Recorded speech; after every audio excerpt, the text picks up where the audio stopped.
Hello everybody.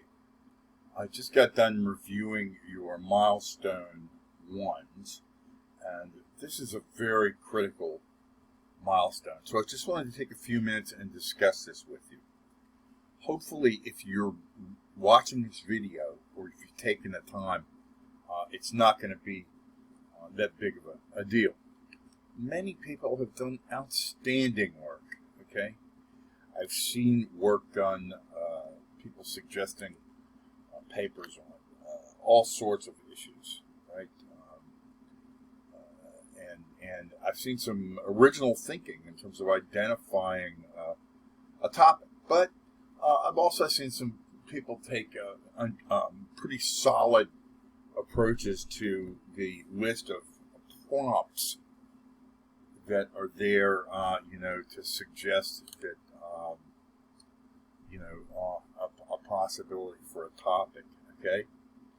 Now, and whether or not you're even if you got 100, on this milestone one, and for any assignment that I do, please take the time to review the rubric. These rubrics aren't a joke. They take them very seriously here at Southern New Hampshire University. And that rubric is my way to help you towards the optimum level of success. Okay, so what I'm going to need you to do, okay, I need to make a correction here, actually. This is some old info I'm just looking on here. For those of you who are struggling, and for those of you who I suggested that you do so, please take a look again at this final project. And when I'm telling you this, for those of you who are struggling, I'm also going to please strongly remind you to read and review everything for every module. Do not start leaping in and writing me about your feelings or, these sorts of things. Your feelings, I'm not trying to diminish your feelings. That would be, we all have feelings, of course. But this is a class in social science, and it's a research class, not a reaction paper writing class, or how you feel about it class, or that sort of thing. Okay, so please keep that in mind. Okay, you got details about your final project. Okay, and many of you, most of you use citations. You cannot just use a link for citation. If I told you not to do this, review here. Okay? Review this. Okay? And when I tell you to go back to Module 1 and look, let's work together to make sure, there's a video here, right? Okay? You can't, there's no shortcut. Some of you, I've made some mandates for writing, some guidance, and I wanted to talk to those of you for whom maybe writing a research paper might be new. Some of you already are past masters. It's clear. I've seen some outstanding examples of papers. For some of you, maybe this isn't new. So we're all coming at this from different levels. Don't worry.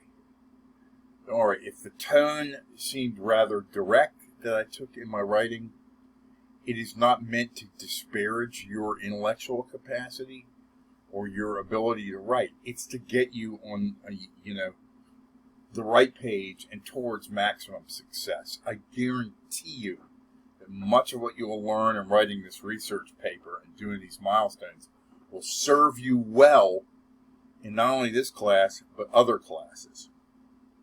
So what are some of the mistakes that I've seen? Okay, they're kind of what I call rookie mistakes. Okay, number one, you can't really write a paper about drug and alcohol abuse. As some of you have indicated, that's an entire major. If you're going to be a substance abuse counselor, that's a whole major, okay? That is, there's things, bullying and drug and alcohol abuse and crime and violence, which I didn't write that, okay? These are what are called prompts. You need to dig a little deeper. If I told you in your paper you needed to be more specific, you need to go down to the link marked supplemental materials and follow up and narrow your scope. Please don't write me the history of drug use. We you know, that's 10 volumes of a book. What a good idea would be, I've seen, is get specific on a topic. Substance abuse, and that can be drug and alcohol. How it's treated as a medical condition versus a criminal one. There's a good paper topic that a lot of people used. Your classmates have used this. That's a great example. Opioid addiction. Big topic. That's a great example. Treatment. Right? How we don't have access to treatment. That's another excellent example. Somebody wrote me about the limitations of 12-step programs. Those are narrow, specific, and appropriate topics. This is a sociology class, not a class in a reaction, crafting an argument, or anything. It's a sociology because this is a research paper, okay? So that's one thing you have to do. Be very clear.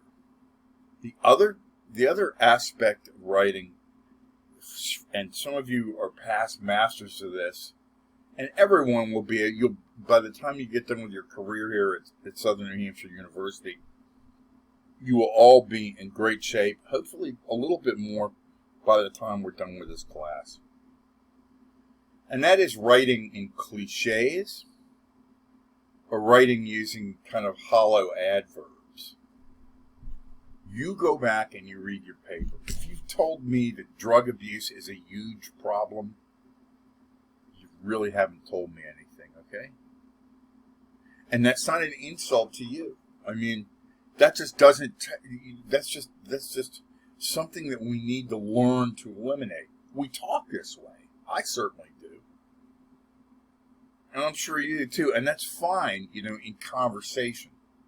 But when we're writing a paper, telling me that here's a few kind of writing tips. It's a very big problem.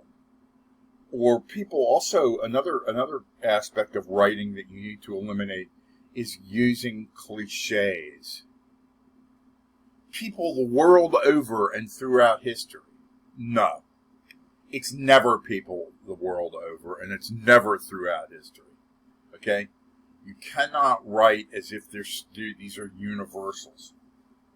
You're bullying, it doesn't apply any more than me trying to write about capitalism in ancient Rome. I mean, it doesn't apply. You're not telling me anything. You're kind of just you're writing it like you're writing ad copy or something.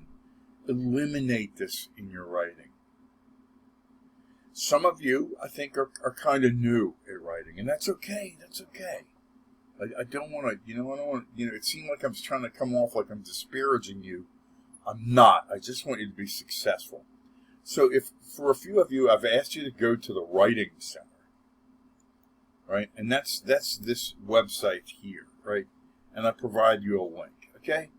You can, here it is. I mean, you pay for this. Let me tell you, it's not to say that you're not hardworking or that you're not trying. It's just It's like learning anything else. Some of us have had a lot of experience with this, and some of us haven't. Okay? So please, go here to the online writing center. You pay for it. You're paying for this with your tuition. I guarantee you that if you work a little bit with them, if I've asked you to rewrite or redo something, you're going to be able to turn it around. Okay? Finally, and this is a general statement about the work you do here. Okay?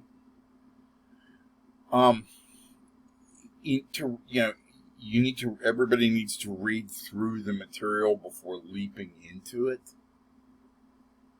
Okay, and that's the first thing. And what does that mean? Well, here's a rule of thumb: for every class that you take, you need to spend between 3 to 5 hours a week at a minimum. Sometimes it's 2, sometimes it's more. But you need to. It's not a day; it's a week. Okay, spend some time every day reading through the material and working on it as much as you can. I know you're busy. Some of you have tremendously stressful lives. Some of you have childcare responsibilities, juggling with work, juggling with school, and with this pandemic, things are really a challenge for all of us, I'm sure. But I know that if you review this material, that you're going to do fine. Please review it, though. Please review it. Okay? Thank you.